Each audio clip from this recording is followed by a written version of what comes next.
नमस्कार, मैं हूँ जितेंद्र गौतम और आप देख रहे हैं डीएनपी इंडिया। जिस तरह से कोरोना लगातार देश को नुकसान पहुँचा रहा है और बहुत से ऐसे लोग हैं जिन्होंने कोरोना काल में अपनों को खोया है। लेकिन अब सरकार ने एक नया कदम उठाया है और उसके तहत जो वैक्सीनेशन के लिए आप लोगों को इंतज़ार करना पड़ रहा था, लेकिन अब ऐसा नहीं करना होगा। अब आप किसी भी मेडिकल शॉप से जाकर उन वैक्सीन को खरीद सकते हैं। कोवैक्सीन और कोविड वैक्सीन को आप बड़ी आसानी से मार्केट से ले सकते हैं। क्या फ़ायदे और नुकसान है वैक्सीन अगर मार्केट में आसानी से उपलब्ध होने लगेगी? वो देखो जो अभी वैक्सीन उपलब्ध हो रही है इसकी एक लाइव वैक्सीन है, एक किल्ड वैक्सीन है। ये जो वैक्सीन के वायल हैं, ये एक वायल में 10 से 20 लोगों को वैक्सीन लग जाता है। मतलब वो सिंगल वैक्सीन वायल नहीं है।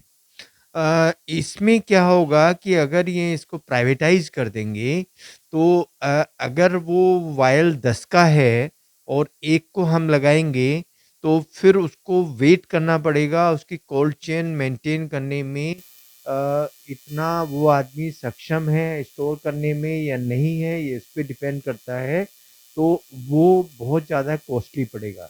अगर ये सिंगल वैक्सीन लाते हैं, वो भी कॉस्टली पड़ेगा। एवरेज जो अभी एक वैक्सीन का पड़ रहा है वो 1200 रुपए है। लेकिन अगर ये 1200 रुपए उसका पड़ रहा है जो एक में 10 वैक्सीन आती है, तो वो हो गया एक वायल 12,000 का। लेकिन अगर ये सिंगल वायल लाएँगे, तो वो कम से कम 3,000 के आसपास का होगा। और जो ये इसको प्राइवेटाइज़ करने जा रहे हैं, उसमें हमें क्या नुकसान हो सकता है, जिस टेम्परेचर में जहाँ बनता है वैक्सीन, वहाँ से निकलता है, फिर वो एक स्टॉकिस्ट के पास आता है, फिर स्टॉकिस्ट से फिर रिटेल चेन के पास आता है, तो वही हमें कोल्ड चेन मेंटेन करना है। अभी आपने देखा होगा जैसे सरकार इसको अपने पास से लगा रही थी, तो एक जगह आ गया है, डीप फ्रीजर में रखा गया है, फिर उसको इस तरह के बॉक्स इन्होंने बनाए थे जिनमें कोल्ड रखते थे, आइस रखते थे, और फिर उसको एक जगह रख के सब लोग आते रहते थे, वैक्सीन लगवाते रहते थे। लेकिन अगर ये कोल्ड चेन मेंटेन नहीं होती है, तो उसका इफ़ेक्ट कम होगा। ये तो इसके नुकसान हुए कि ये महँगा होगा और ये इसका इफ़ेक्ट कम हो सकता है। फ़ायदे ये, एक तो लंबी लाइन में नहीं लगना पड़ेगा, लंबी लाइन में लगने के भी नुकसान ये थे कि अगर उस लाइन में एक आदमी भी कोविड पॉज़िटिव है, तो वो पूरी लाइन कोविड पॉज़िटिव हो जाती थी।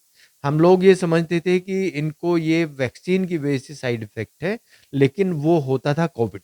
जो इसमें गैप होना चाहिए, जो उसको फ़िज़िशियन रिकमेंड करते हैं, वो गैप होना बहुत ज़रूरी है। अब जो आई है रिकमेंडेशन, वो ये है कि अगर मुझे कोविड हुआ है, तो मुझे 3 महीने के बाद वैक्सीन मैं लगवा सकता हूँ। या अगर मैंने सेकंड डोज़ लगाई है, तो बूस्टर डोज़ मुझे 9 महीने के बाद लगानी है। पर जब वो सब कंट्रोल जितनी अपनी प्राइवेट फार्मेसीज़ हैं, प्राइवेट हॉस्पिटल हैं, जब इनके उसमें आ जाएगा, तो फिर आदमी अपने हिसाब से उसकी मोनोपोली शुरू हो जाती है। जहाँ उसको वैक्सीनेशन की ज़रूरत है, अगर उसको कहीं विदेश यात्रा करनी है और उसको उसका सर्टिफ़िकेट चाहिए, तो उसका सर्टिफ़िकेट ईज़िली बन जाएगा। उसको वैक्सीन लगी है, नहीं लगी है, तो ये सब चीज़ें होना इस बारे में संभव है।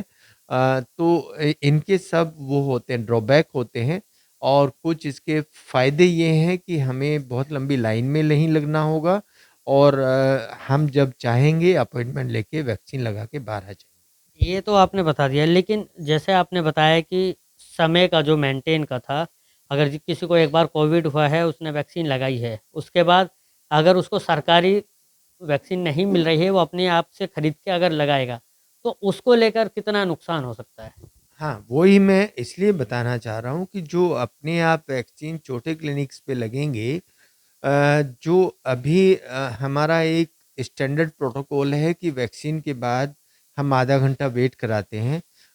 उसकी कोई एलर्जिक रिएक्शन तो नहीं है, उसके कोई बैड इफ़ेक्ट तो नहीं है, उस पेशेंट में देखे जाते हैं, और उसके बाद उनको हम ओके करते हैं कि अभी आप जा सकते हैं।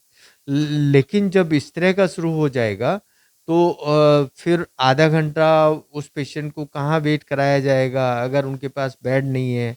अगर सिर्फ़ एक छोटा-सा क्लिनिक है, उसमें वैक्सीन लगाया, फिर दूसरा मरीज़ उनको देखना है, तो उसको कहाँ लिटाएँगे आधा घंटे के लिए।